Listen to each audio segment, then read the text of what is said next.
Bienvenue au programme vidéo de l'EBVP. Habacuc, chapitre 2. J'étais à mon poste, et je me tenais sur la tour. Je veillais pour voir ce que l'Éternel me dirait, et ce que je répliquerais après ma plainte. L'Éternel m'adressa la parole, et il dit, « Écris la prophétie. Grave-la sur des tables, afin qu'on la lise couramment. Car c'est une prophétie dont le temps est déjà fixé. Elle marche vers son terme, et elle ne mentira pas. Si elle tarde, attends-la, car elle s'accomplira certainement.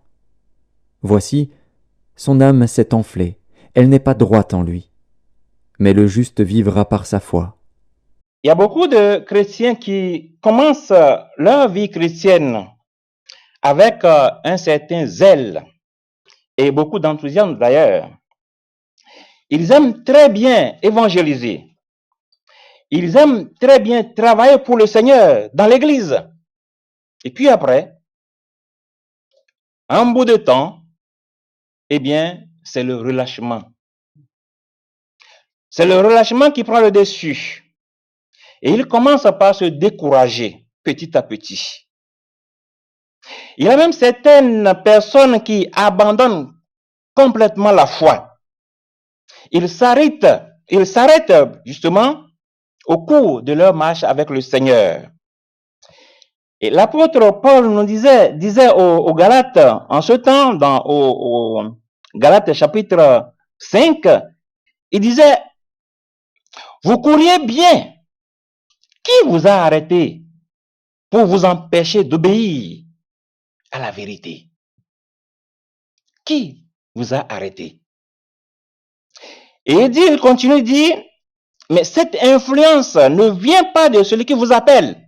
Autrement dit, cet empêchement d'obéir à Dieu, d'obéir à l'évangile, ne vient pas de Dieu. Pourquoi? Parce que Dieu n'empêche personne de faire du bien. Personne. Alors, qu'est-ce qui s'est passé?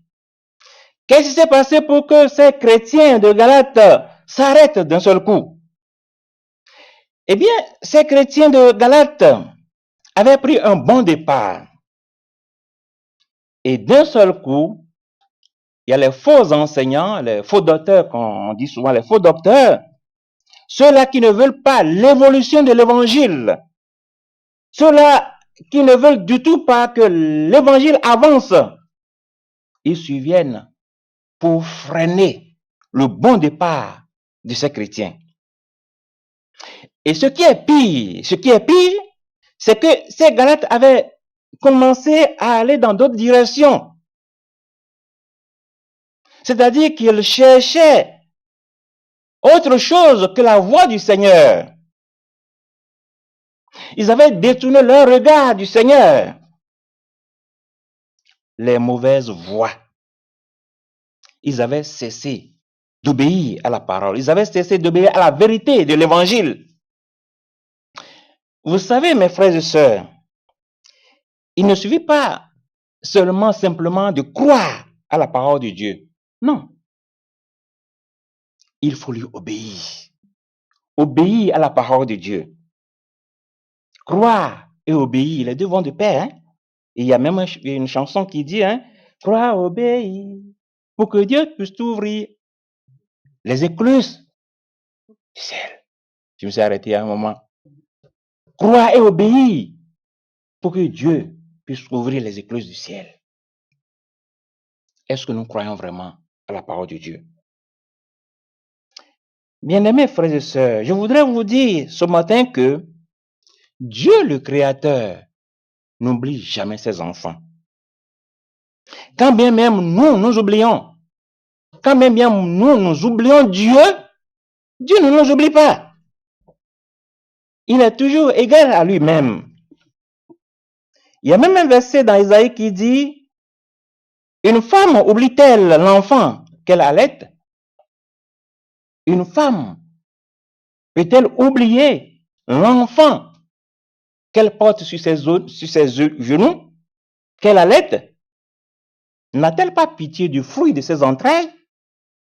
Et Dieu dit, quand elle oubliera, moi, je ne t'oublierai pas. s'il arrivait que une femme qui a son bébé sur ses genoux oubliait qu'elle est en train de téter peut-être son enfant et elle s'endorme, elle peut s'endormir.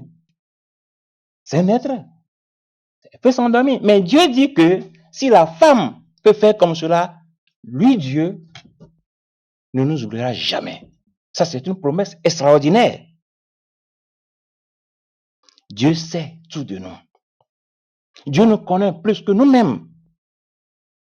Et je voudrais dire aussi que nos souffrances, nos larmes, nos soupirs, nos efforts même de faire quelque chose pour le Seigneur, notre obéissance à la parole de Dieu, que sais-je encore? Eh bien, toutes ces choses, ce sont des semences, des graines que nous semons. Et ces semences nous donneront plus tard de bons résultats et de bonnes récoltes si nous persévérons. Mais quand? Mais quand est-ce que cela va s'accomplir? Je ne sais pas. Et vous-même, vous ne savez pas. Nous ne savons pas quand est-ce que cela va s'accomplir. Mais lui, Jésus, il sait. Il sait quand est-ce qu'il va nous faire pour nous. Il promet que si nous continuons à agir avec un bon cœur, si nous voulons le servir avec toujours ce même zèle, eh bien, au temps opportun, nous aurons notre bonne récolte. Et le Seigneur Jésus dit, ne craignez donc point, vous valez plus que beaucoup de passereaux. Mais oui, nous sommes plus importants que ces petits oiseaux qui volent au-dessus de nos têtes. Plus importants. C'est pas moi qui le dis, mais c'est Dieu qui dit. Nous sommes plus importants que ces petits oiseaux-là. La Bible nous dit, dans un autre passage, que Dieu ne fait pas de favoritisme. Non. Dieu ne fait pas de favoritisme. Si les héros de la foi dans la Bible avaient un bon témoignage que tout ce que Dieu promet, Dieu le fait, et pourquoi pas nous? Pourquoi pas nous? Nous sommes aussi des enfants de Dieu. Par adoption, bien sûr. Nous sommes aussi des co-héritiers avec notre Seigneur Jésus-Christ. Et donc, nous avons les mêmes droits. Alors, nous verrons, nous aussi, de nos propres yeux, ce que Dieu a promis pour chacun de nous ici présents. Et donc, ce n'est qu'une question de temps. La Bible dit que 1000 ans ne sont qu'un jour devant le Seigneur. 1000 ans, qu'un seul jour devant le Seigneur. Et le Seigneur ne le fera-t-il pas? Voyons toujours Habakkuk chapitre 2, que nous avons lu au début. Habakkuk dit, j'étais à mon poste. Ah, nous voyons là le prophète qui se compare à un soldat en faction, une sentinelle qui garde une maison, c'est pas un camp militaire, peut-être, je sais pas. Mais un tel soldat se tient toujours la garde. Il est toujours prêt. Toujours prêt. Et il a permanemment sa main sur sa gâchette, son fusil pour tirer. Toujours prêt. Il est là pour veiller. Il est là pour voir s'il y a des attaques. Et le prophète lui dit qu'il attend. Il est prêt pour attendre la réponse de Dieu. Et il dit ce que le Seigneur lui donnerait, la réponse que le Seigneur lui donnera après sa plainte. Pourquoi faire? Afin de la méditer. Afin de la méditer. Quand nous lisons la Bible, mais c'est Dieu qui nous parle. Non? C'est Dieu qui nous parle quand nous lisons la Bible. Et nous la méditons. Pourquoi nous méditons la parole de Dieu? Nous méditons la parole de Dieu pour la mettre en pratique. Et si nous lisons la parole de Dieu et nous ne la mettons pas en pratique, nous ne faisons rien. C'est comme si on met de l'eau sur, de l'eau sur le canard, hein, ça roule. Nous méditons la parole de Dieu et nous mettons la parole de Dieu en pratique. Est-ce que nous, chrétiens, des hommes et des femmes de foi que nous sommes aujourd'hui, est-ce que nous attendons patiemment la réponse de Dieu quand nous lui demandons quelque chose? Est-ce que nous sommes patients dans notre attente? Est-ce que nous sommes prêts à accepter la réponse de Dieu? Dieu peut dire oui. Et si Dieu dit oui, eh bien c'est une réponse favorable, c'est un oui favorable, voilà. Mais Dieu peut aussi dire non. Et si Dieu dit non, ce serait une réponse défavorable pour nous. Un non défavorable pour nous. Mais pour Dieu, c'est un non favorable. Mais oui, c'est un non favorable. Est-ce qu'un non est favorable? Un non est toujours défavorable. Mais pour Dieu, c'est favorable. Pourquoi c'est favorable? Parce que Dieu sait ce que nous avons besoin. Dieu sait de quoi nous avons besoin. Il sait, il connaît plus que nous-mêmes. Pourquoi? Parce que Dieu est bon. Dieu est bon. Regardez ce verset dans Ecclésiaste chapitre 3, le verset 14 qui dit, le sage dit, je reconnais que tout ce que Dieu fait durera toujours. Qu'il n'y a rien à y ajouter et rien à y retrancher. Et que Dieu agit ainsi afin qu'on le craigne. Tout ce que Dieu fait est bon pour nous.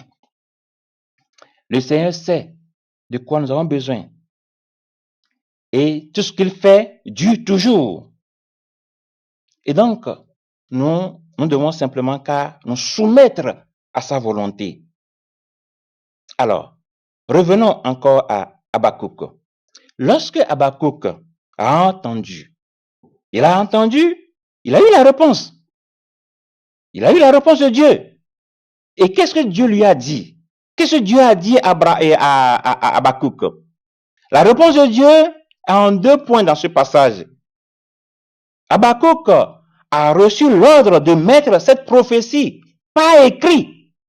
Pourquoi? Pour se rappeler qu'elle va se réaliser certainement. C'est ce que nous venons de lire.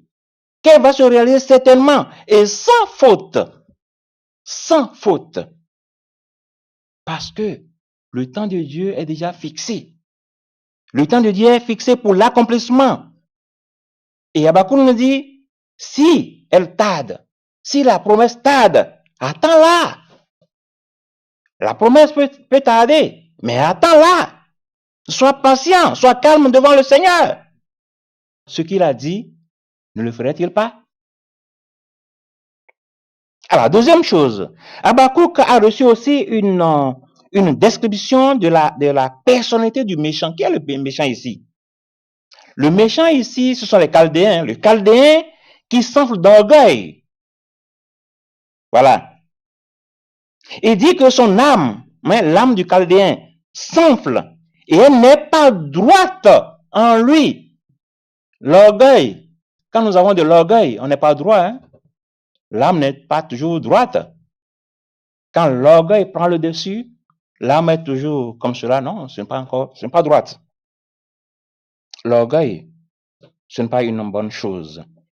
Et Habakkuk a reçu aussi une description de la personnalité du juste. Qui est le juste ici? Le juste, qui est le juste? Qui est le juste? Mais non. Mais oui. Le juste, la Bible dit que le juste, c'est celui-là qui vivra par sa foi. C'est ce que nous venons de lire. Le juste, c'est celui-là qui vivra par sa foi.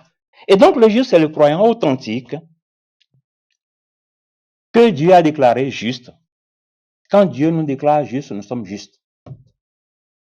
Parce que c'est Dieu qui a déclaré. Parce que nous avons Jésus-Christ en nous. Nous avons reçu Jésus-Christ. Nous avons reçu l'Esprit de Dieu en nous. Et Dieu nous déclare juste. Nous qui sommes ici présents ce matin, nous sommes justes parce que nous avons l'Esprit du Seigneur. Nous avons laissé le monde et nous sommes venus ici, nous rassembler pour écouter la parole de Dieu, pour chanter, pour glorifier Dieu. Et c'est ça notre raison de vivre. Nous sommes là, nous sommes nés pour servir Dieu. Nous sommes là pour glorifier Dieu. Nous n'avons rien à faire que de glorifier Dieu. Amen. Je veux vous dire aussi que la foi, ce n'est pas simplement un acte ponctuel. Non. La foi, ce n'est pas un acte spontané. Mais la foi, c'est un mode de vie. Nous vivons par la foi. Nous vivons uniquement par la foi, par la foi. Et moi-même, quand moi je me vois, moi Daniel, quand je me regarde moi-même, je dis je vis par la foi. Je vis par la foi. Tout à l'heure, je discutais avec ma soeur. 10 ans de maladie, elle m'a dit tout à l'heure, hein, excuse-moi de le dire. Moi, j'ai fait 5 ans de cette fichue maladie. Mais nous vivons par la foi. Et nous devons vivre par la foi. Mais c'est ça notre raison d'être. Et moi, je vis par la foi. Si les médecins me disent que je suis en rémission, je dis moi, je suis guéri. Vous vous dites que je suis en rémission. Moi, je dis que moi, je suis guéri. C'est pas ma foi. Je ne me glorifie pas. C'est la foi que j'ai en moi qui me le dit. Que tu es guéri. Le médecin peut dire tout ce qu'il veut. Moi, je m'en fous. Je sais que mon Seigneur me bénit. Je sais que mon Seigneur me bénit. Et il me bénira toujours. La foi, c'est un mode de vie. Alors, regardons quelques passages bibliques que nous connaissons très bien. Je ne vais que seulement les lire. Vous connaissez très bien ces passages. Romains chapitre 8, le verset 28 nous dit, Romains chapitre 8, nous savons du reste que toute chose concourt au bien de ceux qui aiment Dieu et de ceux qui sont appelés selon son dessein. Ça, c'est une bonne porte de sortie de chaque situation que nous pouvons rencontrer. Une très bonne issue de sortie. Et ce sont de belles paroles de consolation qui ont toujours réconforté les chrétiens du monde entier. Et ces paroles ont toujours nourri notre espérance. Nous attendons quelque chose. Dans tous les cas, le Seigneur agit toujours pour notre bien. Eh bien, notre Dieu dit toutes choses. Si Dieu dit toutes choses, c'est toutes choses. Y compris même les événements désagréables et malheureux, c'est toutes choses. Dieu dit toutes choses concourent au bien de ceux qui aiment Dieu. Ce n'est pas uniquement des choses qui nous donnent la joie, mais des choses malheureuses aussi, nous devons les recevoir aussi parce que Dieu dit toutes choses. Toutes choses concourent au bien de ceux qui aiment Dieu. Mais parfois, vous savez, Dieu se sert des mauvaises choses pour nous faire du bien. Oui. Regardez Joseph, vous savez combien, Joseph, dans Genèse, qui disait à ses frères, vous aviez médité de me faire du mal. Et Dieu a fait quoi? Dieu a changé du mal en bien. Pourquoi? Pour accomplir, ce n'est pas encore fini, pour accomplir ce qui se passe aujourd'hui. C'est ça. Si nous ne lisons pas complètement le verset, Dieu a fait cela pour accomplir ce qui se passe aujourd'hui. Ce qui se passe aujourd'hui dans le monde. Qu'est-ce qui se passe dans le monde? On parle de pandémie. On parle de beaucoup de choses. Et on a peur. Mais Dieu sait ce qu'il va faire. Dieu a son temps pour le faire. Ayons la foi. Prions pour le pays. Tout à l'heure, le frère parlait de la prière. Nous devons prier pour les responsables qui se mélangent un peu le pédale. Voilà. Alors, un autre verset, dans Jean 15, verset 10, il dit, si vous gardez mes commandements, vous demeurez dans mon amour. Et de même que j'ai gardé les commandements de mon Père et que je demeure dans son amour. Et donc, pour demeurer dans l'amour de Dieu, dans l'amour de notre Seigneur Jésus-Christ, qu'est-ce que nous devons faire? Nous devons aimer Dieu. Nous devons aimer Christ. Donc, pour demeurer dans son amour, nous devons l'aimer. Tant que nous obéissons à Christ, tant que nous obéissons à notre parole, à notre Seigneur, nous demeurons toujours dans son amour. Il y a un autre verset, dans Jacques chapitre 1, verset 12, il dit, « Heureux l'homme qui supporte patiemment la tentation. » Heureux l'homme qui supporte patiemment la tentation. Pourquoi? Parce que après avoir éprouvé, et donc la tentation, c'est une preuve. La tentation, c'est une preuve. Après avoir éprouvé, il recevra la couronne de vie. La tentation, c'est une preuve. C'est des épreuves. Nous passons par des épreuves et nous allons sortir. Ça, c'est sûr. Il n'y a aucune maladie qui peut résister devant le Seigneur. Aucune. Un autre verset dans Ésaïe 41, verset 10, qui nous dit, « Ne crains rien, car je suis avec toi, et ne promets pas des regards inquiets, car je suis ton Dieu. Je te fortifie, je viens à ton secours. Je te soutiens de ma droite triomphante. » Voilà le soutien de Dieu, sa force et son secours pour nous, ses enfants. Dieu est toujours fidèle. Dans nos difficultés, dans les moments difficiles, Dieu, il est toujours fidèle. Un autre verset dans Philippiens chapitre 4, verset 19, il dit, « Et mon Dieu pourvoira à tous vos besoins selon sa richesse, avec gloire en Jésus-Christ. » Et donc, Dieu a promis de pourvoir à nos besoins. Il répondra à tous nos besoins matériels, spirituels, tous nos besoins. Bien-aimés frères et sœurs en Christ, quelqu'un parmi nous est-il dans le besoin? Quelqu'un parmi nous est-il malade? C'est Jacques qui l'a dit. Le pasteur Emmanuel étudie, on est toujours dans Jacques. Quelqu'un parmi nous est-il dans le besoin? Qu'est-ce que la parole de Dieu nous dit? Le frère parlait tout à l'heure de confiance au Seigneur. Ayons confiance au Seigneur. Ayons confiance au Seigneur. Le Seigneur le fera. Il dit, je répondrai à tous vos besoins. Dieu dit, je répondrai à tous vos besoins, tout.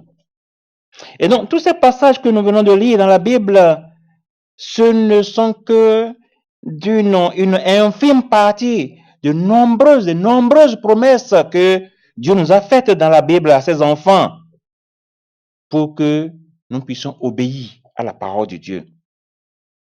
Mais la question ce matin, c'est de savoir, est-ce que Dieu accomplit toujours ses promesses?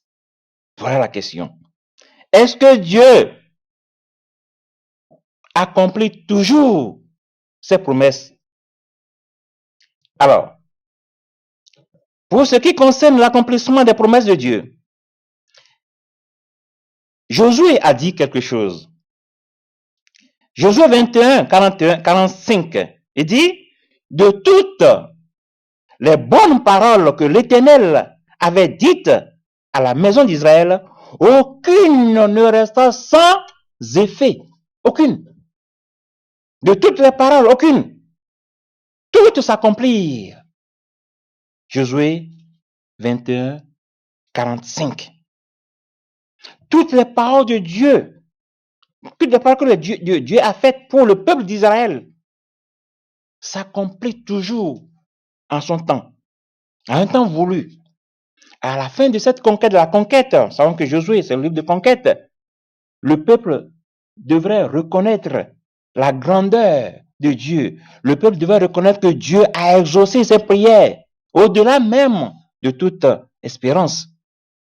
De même, nous aussi, nous devons reconnaître que Christ, Jésus-Christ, exauce toujours nos prières. Il exauce nos prières. Au-delà de nos attentes, au-delà de tout ce que nous pouvons attendre, tout ce que nous pouvons imaginer, Dieu exauce. Et la parole de Dieu nous dit, Dieu fait au-delà de ce que nous demandons.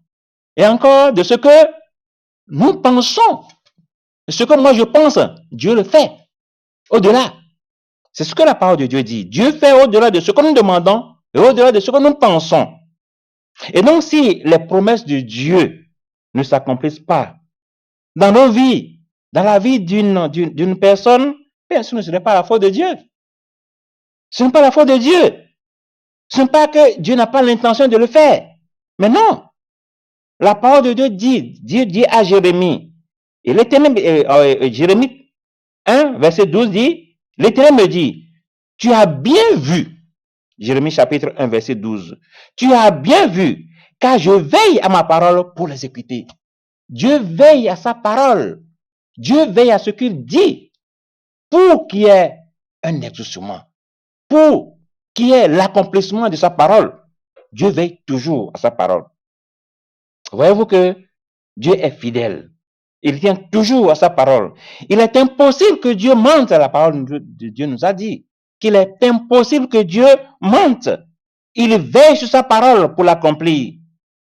Et quand il dit quelque chose, il le réalise toujours. Quand il fait une promesse, il la tient toujours et toujours. Et donc, nous devons savoir que cette attitude de fidélité de Dieu à sa parole, c'est une attitude que nous, chrétiens, nous devons rentrer dans cette attitude-là, que ce que Dieu promet, Dieu le fait. Il fait toujours. Il accomplit toujours ce qu'il annonce. Et que tout ce que le peuple d'Israël avait demandé, que ce soit le peuple d'Israël, que ce soit une nation, que ce soit même pour l'Église, que ce soit une personne même, en particulier, Dieu le fait toujours. Cependant, bien-aimés frères et sœurs en Christ, il y a des conditions. Ah non, il ne faut pas oublier ces conditions-là. Il y a des conditions qui sont nécessaires pour l'accomplissement des promesses de Dieu. La foi, la prière, la persévérance, et j'ai ajouté l'attente. La foi contribue à l'accomplissement des promesses de Dieu. La prière contribue à l'accomplissement de Dieu. La persévérance contribue aussi à l'accomplissement de Dieu. Et l'attente aussi. L'attente, c'est ça que nous n'arrivons pas, les hommes n'arrivent pas à attendre. On veut vite fait. Vite fait. On n'arrive pas à attendre. On demande, il faut que Dieu le fasse immédiatement. Moi aussi, d'ailleurs. Moi aussi, je suis parmi ces personnes-là. Voilà. L'attente, c'est toujours difficile pour nous. Mais nous devons attendre Dieu. Nous devons mettre notre foi en Dieu. Et si nous mettons notre foi en Dieu, c'est sûr que ce que nous espérons, cela va arriver. Ça, c'est certain. Et donc, nous devons nous soumettre à la volonté parfaite de Dieu. Obéissons à la parole de Dieu. N'obéissons pas à ce que nos cœurs nous disent. Nos cœurs nous disent autre chose. La Bible a si bien dit que le cœur de l'homme est tortueux. Tortueux par-dessus tout. Le cœur de l'homme est trompeur. C'est ça, tortueux. Le cœur de l'homme est trompeur par-dessus tout. Et qui peut connaître le cœur de l'homme? Seul Dieu. Seul Dieu peut connaître le cœur de l'homme. Seul Dieu les connaît, seul Dieu nous connaît. Donc, nous ne devons pas faire ce que nos cœurs nous disent. Nous devons faire ce que Dieu nous dit. C'est ce que Dieu nous dit qui compte. Ce n'est pas ce que nos cœurs nous disent qui compte. Non. On peut faire des erreurs. Mais Dieu ne fait jamais d'erreur. Est-ce que Dieu a déjà dit son dernier mot? Non. Dieu n'a jamais dit son dernier mot. Nous prions pour quelque chose. Dieu n'a pas dit non. Est-ce que Dieu a dit oui? Est-ce que Dieu a dit non? Mais nous attendons Dieu. Nous attendons ce que Dieu va nous dire. Mais c'est ça. Bien-aimés frères et sœurs en Christ, je vais conclure. Je vais conclure par ce verset, le verset que nous venons de lire tout à l'heure, dans Galates 6, 9. Ne nous lassons pas de faire le bien, car nous moissonnerons au temps convenable si nous ne relâchons pas. Il ne faut pas enlever ceci là. Si nous ne relâchons pas, nous moissonnerons au temps opportun. Alors, il y a quelqu'un parmi nous ce matin qui se relâche, qui n'invoque le Seigneur, qui donne sa force. C'est le Seigneur qui donne la force à celui qui est fatigué. C'est lui qui augmente la vigueur.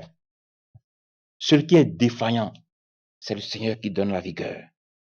Quelqu'un parmi nous se sent-il fatigué ou découragé?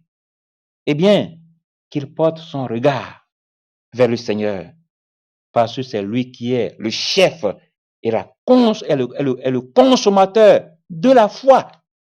C'est lui Jésus. Qu'il se souvienne que toutes les récompenses sont réservées dans les cieux. Nous avons des récompenses. Nous avons beaucoup de récompenses. Même si nous n'avons toutes les récompenses ici sur cette terre, nous avons des récompenses qui nous sont réservées dans les cieux. Ça, c'est sûr. Nous ne devons pas nous relâcher. L'apôtre Paul dit, j'ai combattu le bon combat. J'ai achevé la course. Et il dit, j'ai gardé la foi. C'est ça qui me plaît dans ce verset. J'ai gardé la foi. Il a gardé la foi jusqu'au bout. Il ne s'est pas découragé dans ses souffrances, dans ses maladies. À cause de l'évangile, il ne s'est pas découragé. Gardons la foi. Et il continue de dire, désormais, la couronne de justice m'est réservée. Le Seigneur, le juste juge, me donnera en ce jour-là, oui, en ce jour-là, non seulement à moi seul, non seulement à moi, mais encore à tous ceux-là qui ont aimé son avènement, à nous aussi. Oui, le Seigneur est là pour nous. Nous avons toute notre confiance au Seigneur. Et s'il y a quelqu'un parmi nous peut-être qui n'a pas encore fait l'expérience avec le Seigneur Jésus, eh bien c'est le moment. Il y a nos pasteurs qui sont là, qui veulent aider, puisque la Bible dit que Dieu ne veut pas la mort du pécheur. Non, Dieu veut que le pécheur se répande. Et nous voulons être des hommes et des femmes, des enfants de foi. Que le Seigneur nous bénisse, que le Seigneur nous aide à mettre sa parole en pratique. Amen.